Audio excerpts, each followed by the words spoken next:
नमस्कार साथियों, एक बार फिर आप सभी का स्वागत है फिजिक्स राइडर यूट्यूब चैनल पर। आज अपना जो टॉपिक होने वाला है वो है उष्मा इंजन, हीट इंजन। तो चलो शुरू करते हैं आज का टॉपिक। आज का जो अपना टॉपिक है वो है हीट इंजन, उष्मा इंजन। देखो, हीट इंजन के बारे में आपने सभी ने पहले सुन रखा होगा। जैसे कि आपने एक चीज सुनी होगी बचपन में कि भाप का इंजन, जिसका आविष्कार जेम्स वॉट ने किया था, ये सब ने पढ़ रखा होगा भाई। भाप इंजन, इसका आविष्कार किसने किया था? जेम्स वॉट ने। जेम्स वॉट, ये वही जेम्स वॉट हैं जिनके रेस्पेक्ट में ही जो शक्ति है उसका मात्रक क्या दिया गया था? वॉट दिया गया था।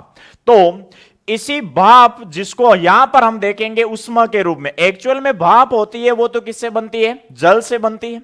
जल से किसी भी परिस्थिति में भाप बनाकर जो इंजन बनाया गया उसको बोलते हैं भाप इंजन। इसकी तो जनरल प्रोसेस इस प्रकार से थी कि जैसे टरबाइन होता है, उस पर भाप गिराई गई थी, भाप से वो घूमने लग गया था और उस आधार पर इसने इंजन बनाया था। अब बात यह है कि इंजन को, अगर मैं भाप इंजन की बात करूं तो इस इंजन को मिल क्या रही थी? भाप, और भाप का मतलब क्या है? ऊर्जा। और वो किस रूप में मिल रही थी? उष्मा के रूप में। तो फिर साइंटिस्टों ने यह देखा कि भाई इनडायरेक्टली इंजन को चलने के लिए चाहिए क्या? उष्मा। तो कौन सा इंजन बना दो?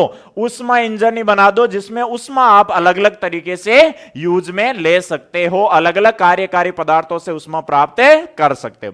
तो देखो, उष्मा इंजन क्या होता है? यह एक ऐसा यंत्र होता है जो चक्रीय प्रक्रम, देखो भाई, ये सबसे पहले तो चक्रीय प्रक्रम क्या होता है इसके बारे में डिस्कस करेंगे। तो यह एक ऐसा यंत्र होता है जो चक्रीय प्रक्रम द्वारा उष्मा को सतत कार्य में परिवर्तित करता है। भाई, आपको इंजन किस लिए चाहिए? इंजन किस लिए चाहिए? कोई काम करने के लिए चाहिए। किस लिए चाहिए? कार्य करने के लिए चाहिए। जैसे मान लो कि रेलगाड़ी का इंजन है, तो उस इंजन से आप क्या करोगे भाई? रेलगाड़ी को चलाने के लिए यूज करोगे या नहीं करोगे? अब जैसे आपने अभी जैसे लेटेस्ट गदर 2 आ रही है, तो गदर 2 से आपने पहले गदर 1 देखी होगी, और गदर 1 में लास्ट में आप सभी ने एक सीन देखा होगा, ट्रेन वाला सीन, जिसमें जब सनी देओल, अमीषा पटेल जाते हैं वापस इंडिया की ओर, तो उसमें इंजन का सीन दिखाया होता है जिसमें वो लगातार कोयला डालते रहते हैं उस इंजन में। तो वो कोयला क्या है वहां पर? तो कोयला आपको पता है वहां पर एक कार्यकारी पदार्थ के रूप में यूज होता है, जो जलकर उस इंजन को क्या देता है? उष्मा देता है। और वो उष्मा प्राप्त करके वो इंजन है उसको किस रूप में यूज करता है? कार्य के रूप में। और वहां पर कार्य क्या हो जाएगा? ट्रेन का चलना। कार्य क्या हो जाएगा वहां पर? ट्रेन का चलना भाई। तो इस तरीके से जो उष्मा इंजन होता है वो चक्रीय प्रक्रम द्वारा उष्मा को लेता है और उस उष्मा के वो किसके रूप में यूज करता है? कार्य के रूप में यूज करता है। तो अब इसमें मेन जो पॉइंट है वो है कि सर चक्रीय प्रक्रम क्या है? ये क्या आ गया भाई कि चक्रीय प्रक्रम द्वारा उष्मा कैसे मिलती है? तो सबसे पहले डिस्कस करते हैं इस चक्रीय प्रक्रम को। देखो, साइक्लिक प्रोसेस, चक्रीय प्रक्रम क्या होता है? थोड़ा बहुत इसके शब्द से ही समझ में आ रहा होगा। चक्रीय यानी चक्कर, कंप्लीट एक साइकिल बनना, एक चक्कर बनना। देखो, चक्कर कब बनता है रे? जहां से स्टार्ट हुए घूम फिर के अगर वहीं आ जाओ तो ये क्या बन जाता है? एक चक्कर बन जाता है भाई। सेम यही होता है उष्मा गतिकीय निकायों के अंदर, कि यदि कोई उष्मा गतिकीय निकाय विभिन्न अवस्थाओं से गुजरकर, यदि कोई उष्मा गतिकीय निकाय विभिन्न अवस्थाओं से गुजरकर, विभिन्न अवस्थाओं से गुजरकर पुनः प्रारंभिक अवस्था में आ जाए, तो इसको आप क्या बोलते हो भाई? इसको आप बोलते हो चक्रीय प्रक्रम। क्या बोलते हो? चक्रीय प्रक्रम। तो चक्रीय प्रक्रम क्या होता है? जब कोई उष्मा गतिकीय निकाय विभिन्न अवस्थाओं से गुजरकर पुनः अपनी प्रारंभिक अवस्था में लौट आए, तो इस प्रकार के प्रक्रम को क्या बोलते हैं हम? चक्रीय प्रक्रम। जैसे मान लो मैं कहीं से रवाना हुआ घूम फिर के, जैसे मान लो दिल्ली, आगरा, मथुरा घूम फिर के वापस जैसे मान लो नागौर आ गया। नागौर से रवाना हुआ, घूम फिर के वापस नागौर आ गया। इसका मतलब गया कहीं भी, कौन से रास्ते से गया उससे हमें कोई मतलब नहीं है, जहां से गया अगर घूम फिर के कैसे भी वापस वहां आ गया तो इस प्रकार के प्रक्रम को क्या नाम देते हैं हम? चक्रीय प्रक्रम। अब देखो चक्रीय प्रक्रम को यहां पर अपने प्रक्रम से मतलब नहीं, यहां पर एक पॉइंट है, आपने उष्मागतिकी का प्रथम नियम पढ़ा है भाई पीछे। अगर किसी ने नहीं पढ़ा है तो अभी आप सर्च कर सकते हो कि first law of thermodynamics by physics rider, तो आपको यूट्यूब चैनल पर उसका वीडियो मिल जाएगा, उसको देखें कि फर्स्ट लॉ ऑफ थर्मोडायनेमिक्स होता है, वो हमने ये लिखा था कि ऊर्जा संरक्षण पर आधारित एक नियम है जिसमें आपने ये लिखा था कि दी गई जो ऊष्मा होती है वो दो रूपों में प्रयुक्त होती है, एक तो किए गए कार्य और एक इंटरनल एनर्जी, निकाय की आंतरिक ऊर्जा में परिवर्तन के तुल्य होती है। अब देखो इसमें मैंने आपको दो चीजें बताई थी कि ये दोनों हैं वो पथ पर निर्भर करते हैं, दी गई ऊष्मा और किया गया कार्य पाथ डिपेंडेंट होते हैं, बट डी आंतरिक ऊर्जा में परिवर्तन होता है, यह पथ पर निर्भर नहीं करता है, पथ पर निर्भर नहीं करता है। इसका मतलब फिर निर्भर किस पर करता है? तो यह करता है भाई प्रारंभिक स्थिति और अंतिम स्थिति, प्रारंभिक स्थिति और किस पर करता है? अंतिम स्थिति। और इसके लिए आपने एक नाम दिया था कि यह एक स्थिति फलन है। आंतरिक ऊर्जा क्या है? एक स्थिति फलन है, बिंदु फलन है जो प्रारंभिक स्थिति और अंतिम स्थिति पर निर्भर करता है, यह पथ पर निर्भर नहीं करता है। जैसा कि अभी हमने बात की कि नागौर से रवाना होके चाहे आप दिल्ली, मथुरा, आगरा कैसे भी किधर से ही गए होंगे, लेकिन घूम फिर के अगर नागौर आ गए तो अपनी स्थिति वही होगी, प्रारंभिक स्थिति भी वही और अंतिम स्थिति भी वही। तो चक्रीय प्रक्रम के लिए अगर मैं कहूं कि डी यू कितना होने वाला है तो मुझे आप बताओ डी यू कितना हो जाएगा रे? क्योंकि चक्रीय प्रक्रम में जहां से रवाना हुआ, जहां पर इनिशियल है, घूम फिर के वापस वहीं आ गया, तो फाइनल भी वहीं हुई या नहीं हुई? तो डी यू आप कहोगे सर हम ऐसे निकालेंगे कि you final minus you initial. अब मुझे यह बताओ जितना फाइनल होगा उतना ही इनिशियल होगा या नहीं होगा? क्योंकि घूम फिर के वहीं आ गया, इसका मतलब डी यू कितना आ गया रे?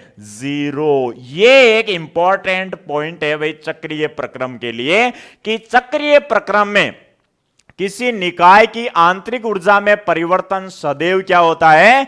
0 होता है। और क्यों होता है? क्योंकि घूम फिर के जहां से जाना चाहिए था, जहां से रवाना हुए थे वहीं पे वापस आ गए, यानी निकाय विभिन्न अवस्थाओं से गुजरकर वापस कहां आ गया? अपनी प्रारंभिक अवस्था में आ गए। अगर डी यू 0 है तो मुझे यह बताओ इससे आप क्या रिलेशन लिख सकते हो? डेल क्यू बराबर डेल डब्ल्यू, यानी दी गई ऊष्मा किस रूप में प्रयुक्त होती है? किए गए कार्य के रूप में प्रयुक्त होती है। और अब मुझे यह बताओ ऊष्मा इंजन क्या है कि आपको ऊष्मा मिलेगी और उसका आप किस रूप में यूज करोगे? ओनली कार्य के रूप में, आंतरिक ऊर्जा से हमें कोई मतलब है नहीं है। इसीलिए यहां पर एक शब्द यूज किया गया है कि चक्रीय प्रक्रम द्वारा ऊष्मा को सतत कार्य में परिवर्तित किया जाता है। अब देखो आगे भाई नेक्स्ट बात करते हैं, ये ऊष्मा इंजन होता क्या है, कैसा होता है? तो देखो मेनली ऊष्मा इंजन के 3 पार्ट होते हैं भाई। पहला ऊपर ही ऊपर आपको दिख रहा होगा स्रोत, फिर बीच में देखो एक दिख रहा होगा कार्यकारी पदार्थ और एक है सिंक। नॉर्मली ये एक बेसिक प्रोसेस होती है कि ऊष्मा इंजन किस प्रकार से वर्क करता है। देखो स्रोत क्या होता है भाई? स्रोत वो वस्तु, उस चीज, उस बला का नाम है जिससे आपको ऊष्मा मिलती है। जैसे मान लो आपने जैसे भाप इंजन की बात की, तो भाप इंजन के लिए आपको ऊष्मा कहां से मिली रे? ऊष्मा मिली, आपको जल को गर्म किया तो भाप मिली और उस भाप से ऊष्मा मिली, तो वो क्या हो गया? एक स्रोत हो गया कि जिससे हमें क्या मिली? ऊष्मा मिली। अब उस ऊष्मा की सहायता से मान लो आप कोयला जला रहे हो, तो कोयला वहां पर क्या हो गया? कार्यकारी पदार्थ। क्या हो गया भाई? कार्यकारी पदार्थ। जैसे मैं नॉर्मली बात करूं इलेक्ट्रिकल जितने भी अपने इंजन आते हैं, इलेक्ट्रिकल इंजन में क्या होता है भाई? कार्यकारी पदार्थ के रूप में पेट्रोल यूज होता है, लेकिन उस पेट्रोल को जलाने के लिए पहले ऊर्जा चाहिए या नहीं चाहिए? ऊर्जा चाहिए होती है। तो वो ऊर्जा आपको मिलेगी जिस स्रोत से, तो वो होता है यहां पे स्रोत भाई। तो ये हो जाएगा आपके स्रोत T1 केल्विन टेम्परेचर पर। ध्यान रहे इनका टेम्परेचर हमेशा एसआई सिस्टम में लिया जाता है भाई। अगर आप कोई न्यूमेरिकल सोल्व करते हो ना तो ये एक इंपॉर्टेंट पॉइंट है कि हमेशा इससे रिलेटेड ऊष्मा इंजन, या पहले तो आप फर्स्टली तो यही ध्यान रखो कि थर्मोडायनेमिक्स के सारे न्यूमेरिकल किस में करना है, केल्विन में करना है। लेकिन अभी मैं ओनली ऊष्मा इंजन की बात करूं तो आपको टेम्परेचर से रिलेटेड सारी चीजें हमेशा केल्विन में मेजर करना है। तो T1 केल्विन पर हम रखते हैं स्रोत को। आपको पता है हीट का फ्लो हमेशा high temperature to low temperature होता है या नहीं होता है।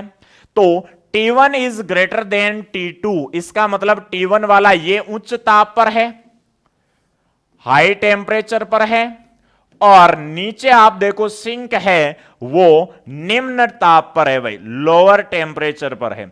इसीलिए तो उष्मा है वो उच्च ताप से किस ओर आएगी, निम्न ताप की ओर आएगी, अदरवाइज तो हीट का फ्लो ये नहीं होगा। अब देखो तो सबसे पहले बात करते हैं कि तीन पार्ट होते हैं, एक तो स्रोत, दूसरा होता है कार्यकारी पदार्थ, और तीसरा होता है सिंक। यानी आपसे पूछे कि उसमें इंजन कैसे बनता है तो आप ये कहोगे कि उसमें इंजन के मुख्यतः तीन भाग होते हैं, जिसमें पहला स्रोत, दूसरा कार्यकारी पदार्थ और तीसरा सिंक। देखो भाई स्रोत क्या होता है, ये एक उच्च ताप T1 पर तथा अनंत उष्माधारिता।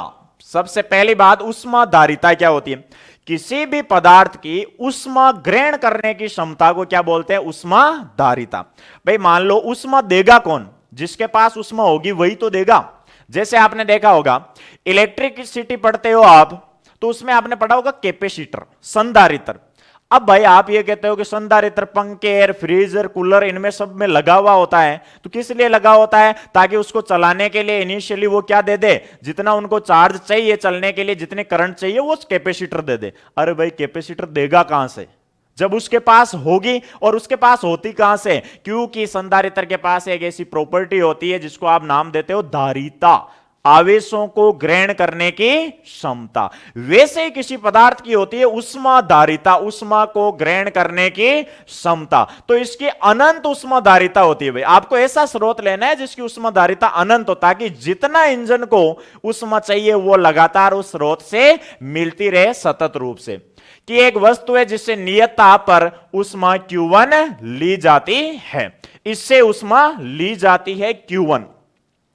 अब देखो स्रोत से आपने उष्मा ले ली, मान लो Q1, इसका टेम्परेचर T1 है, हाई टेम्परेचर, एक कांस्टेंट टेम्परेचर T1 पर हमने इस स्रोत को रखा है, तो इससे लगातार उष्मा मिलेगी। तो मान लो कि एक टाइम पर हमने इससे कितनी उष्मा ले ली, Q1 उष्मा ले ली। अब ये Q1 उष्मा किसके पास जाएगी, किसको दोगे, ये कार्यकारी पदार्थ को। अब देखो कार्यकारी पदार्थ मुख्यतया यही है, इंजन को चलाने वाली चीज यही है भाई।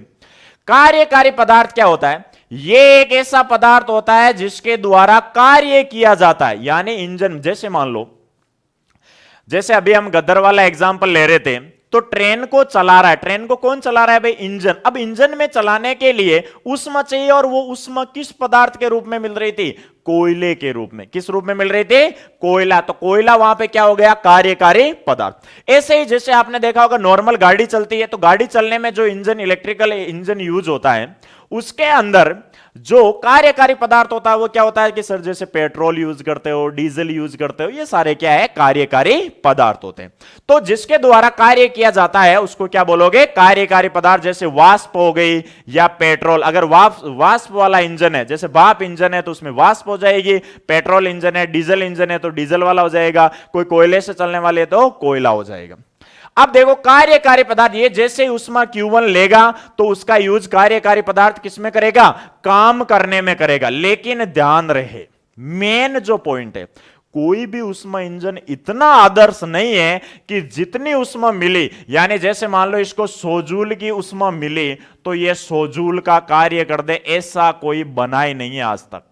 यानी आदर्श इंजन तो कोई बनाए नहीं है, इसमें से कुछ ना कुछ कमी रहेगी। मान लो 100 जूल अगर दे रहा है ना, तो ये 90 जूल तक ही काम कर पाएगा। मान लो, ऐसे नहीं है कि सर 90 जूल तक नहीं, मैं एक एग्जांपल ले रहा हूं। यानी जितनी उष्मा दी जाती है उससे हमेशा कम ही कार्य होगा। तो सर बाकी की उष्मा कहां जाएगी, उसको भेजना भी तो है। अब मुझे एक चीज बताओ, अब आप ये कहोगे सर सिंक की जरूरत कहां है, अगर कार्यकारी पदार्थ यूज नहीं कर रहा है तो बाकी की उष्मा वापस भेज दो। अरे भाई वापस जाती है क्या उष्मा कभी? उष्मा हमेशा उच्च ताप से निम्न ताप की ओर आएगी, निम्न से वापस उच्च की ओर नहीं जाएगी। तो अब इसको मतलब कहीं दूसरी जगह भेजो, साइड में तो निकालो, वरना ये प्रोसेस को डिस्टर्ब करेगा। तो साइड में निकालने के लिए जैसे आपने देखा होगा, जैसे पेट्रोल वाला होता है, पेट्रोल वाला आपने इंजन देखा है, आप पेट्रोल 1 लीटर पेट्रोल डलाते हो, मुझे ये बताओ क्या पूरे 1 लीटर पेट्रोल का आप गाड़ी को चला लेते हो? जैसे मोटरसाइकिल है, मान लो 1 किलोमीटर में प्रॉपर रूप से अगर चलाए ना, पूरे 1 किलोमीटर का यूज हो, तो मान लो मोटरसाइकिल 50 किलोमीटर चलती है। लेकिन आपने देखा होगा कि 1 किलोमीटर पेट्रोल यूज करते हो तो एक्यूरेट वो 50 नहीं चलती, 40-45 किलोमीटर चलती है। क्यों भैया? क्योंकि पूरा अगर 1 लीटर पेट्रोल डालोगे ना, तो उसका पूरे का यूज वो मोटरसाइकिल चलने में नहीं करती है। ऐसा कोई आदर्श इंजन बना ही नहीं है कि वो पूरे की पूरे ली गई उष्मा या लिए गए कोई भी जो ईंधन के रूप में पदार्थ है उसका यूज कार्य में कर दे। कुछ ना कुछ वेस्टेज निकलेगा। जैसे आपने देखा होगा कि जो साइलेंसर लगाते हैं, साइलेंसर से क्या निकलता है? धुआं निकलता है या नहीं निकलता है? क्या आपको चाहिए कि मैं 1 लीटर पेट्रोल डालूं तो उसमें से कुछ पदार्थ है वो धुएं के रूप में पेट्रोल निकल जाए? कोई नहीं चाहता। लेकिन ये मजबूरी है उस इंजन की। कोई आदर्श इंजन बना ही नहीं है कि जितना आप ईंधन के रूप में उसको दोगे पदार्थ, उतने का वो यूज कर ले। कुछ ना कुछ वेस्टेज निकलेगा ही। सेम ऐसे यहां पर जितनी उष्मा दोगे उसका यूज कार्यकारी पदार्थ काम में नहीं कर पाता है। कुछ जो उष्मा की मात्रा है वो शेष रह जाती है, और वो उष्मा फिर आप कहां भेजते हो? सिंक में स्टोर कर देते हो कि भाई यहां पड़ी रहे तू। तो मान लो Q1 दी, इसमें से W काम हो गया, और Q2 उसमें है, आपने किसको भेज दी भाई? सिंक को। एक्स्ट्रा जो एनर्जी बची, एक्स्ट्रा जो हीट बची थी, वो आपने किसको भेज दी? सिंक को। अब देखो ये सिंक क्या होता है? जो हमने रखा है कांस्टेंट टेम्परेचर T2, बट ये शर्त है कि T1 is greater than T2 होना चाहिए। ये एक निम्न ताप, समझ में आ गया होगा? ये उच्च पर होता है, ये निम्न पर। अनंत उष्मा धारिता, इसकी भी धारिता कैसी होती है? अनंत। क्योंकि भैया अब ये कितना भेजे तो ये जरूरी थोड़ी है। कई बार देखो कार्यकारी पदार्थ ज्यादा उष्मा के साथ भी काम कर लेता है, कई बार ये होता है कि ज्यादा वेस्टेज निकल जाए। आपने देखा होगा जैसे लोड में गाड़ी चलती है तो धुआं ज्यादा निकलता है या नहीं निकलता है? एक इजी वे में निकलती है तो धुआं कम निकलता है या नहीं निकलता है? वैसे ही तो सिंक भी क्या होनी चाहिए? इसकी भी उष्मा धारिता अनंत होनी चाहिए, ताकि ये जितनी ये कार्यकारी पदार्थ में वर्क के रूप में यूज हो जाए, लेकिन बचे उसको क्या कर सके? स्टोर कर सके। तो कि एक वस्तु है जिसको नियत ताप पर उष्मा Q2 दी जाती है। तो अब देखो ये सारी आपको प्रोसेस समझ में आ गई होगी कि उष्मा इंजन में स्रोत द्वारा Q1 उष्मा ली जाती है, कार्यकारी पदार्थ लेता है, और कार्यकारी पदार्थ क्या करता है? उस उष्मा का यूज करता है कार्य के रूप में, बट टोटल का यूज नहीं करता है। इस कार्यकारी पदार्थ द्वारा किए गए कार्य के अलावा जो उष्मा शेष रहती है वो कहां जाती है? सिंक। इसका मतलब आप ये कह सकते हो क्या कि W बराबर क्या हो गया रे? Q1 minus Q2। इधर से मान लो आपने 100 जूल उष्मा दी, मान लो काम कितने का हुआ? 90 जूल का। तो बताओ सिंक में कितनी जाएगी रे? 10 जूल। तो मैं ये कह सकता हूं क्या जो किया गया कार्य 90 है वो 100 माइनस 10 है। इसका मतलब W बराबर क्या हो जाएगा? Q1 minus Q2। तो इस प्रकार से कोई भी उष्मा इंजन है वो काम करता है, और उससे जैसे उष्मा इंजन से जो भी आपको चीज चलानी होती है वो आराम से चला सकते हो। अब बात करते हैं उष्मा इंजन की दक्षता। यह सबसे इंपॉर्टेंट पॉइंट है भाई। कोई भी उष्मा इंजन है, आपने देखा होगा जैसे आप ये कहते हो कि भाई नॉर्मल ये इंजन है, माइलेज जिसको आप अपने समझने के हिसाब से, अगर मैं नॉर्मल अपने गाड़ियों के हिसाब से बात करूं तो आप एक नाम देते हो माइलेज, कि भाई ये गाड़ी है ये तो 10 का ही देती है, ये 15 का देती है, ये 20 का देती है, ये 30 का देती है। वो क्या है? उनकी दक्षता है। कि भाई एक तरफ जैसे मान लो आपके पास एक गाड़ी है, जैसे स्कॉर्पियो है मान लो, उसमें 1 लीटर तेल डालते हो तो वो चलती है मान लो 12, 13 या 15 किलोमीटर के आसपास।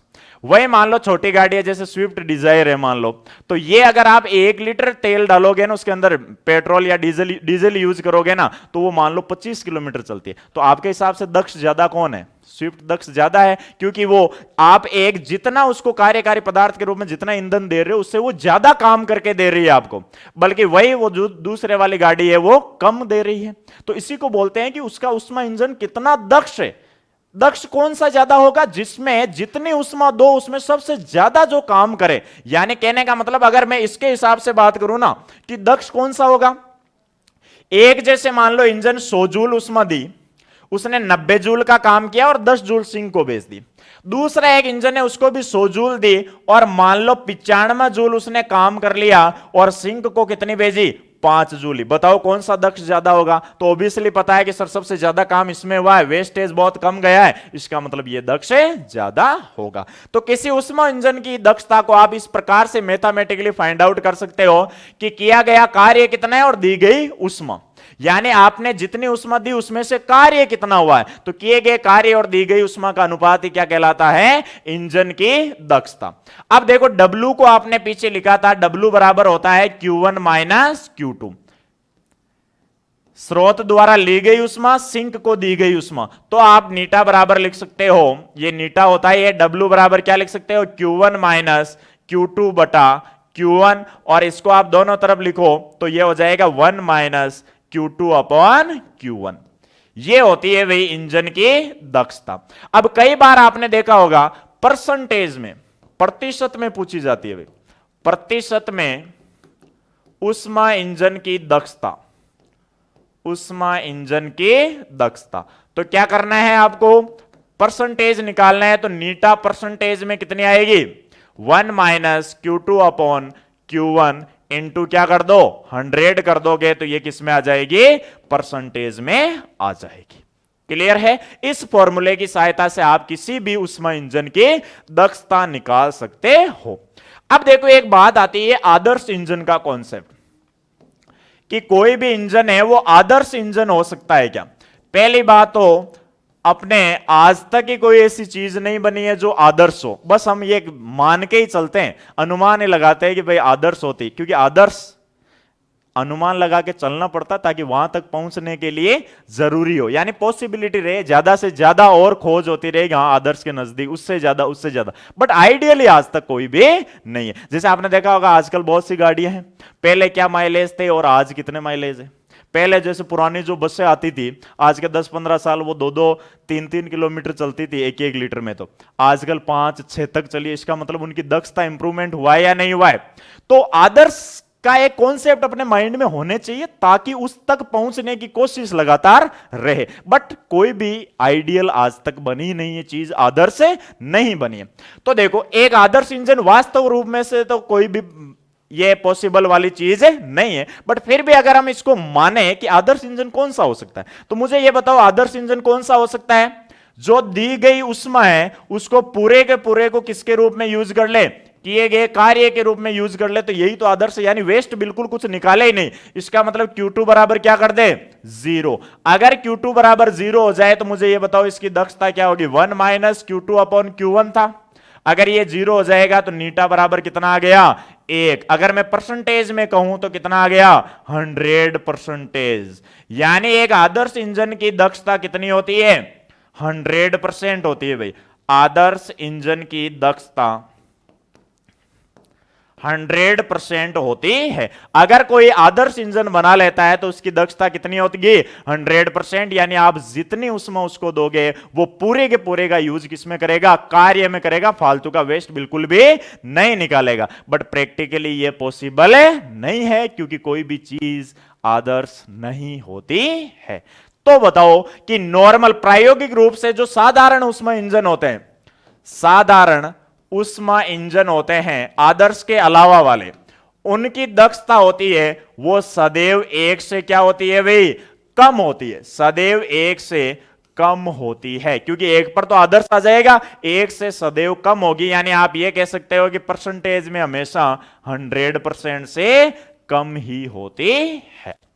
तो ये हुआ आज का अपना टॉपिक ऊष्मा इंजन, बहुत ही शानदार प्यारा सा टॉपिक था।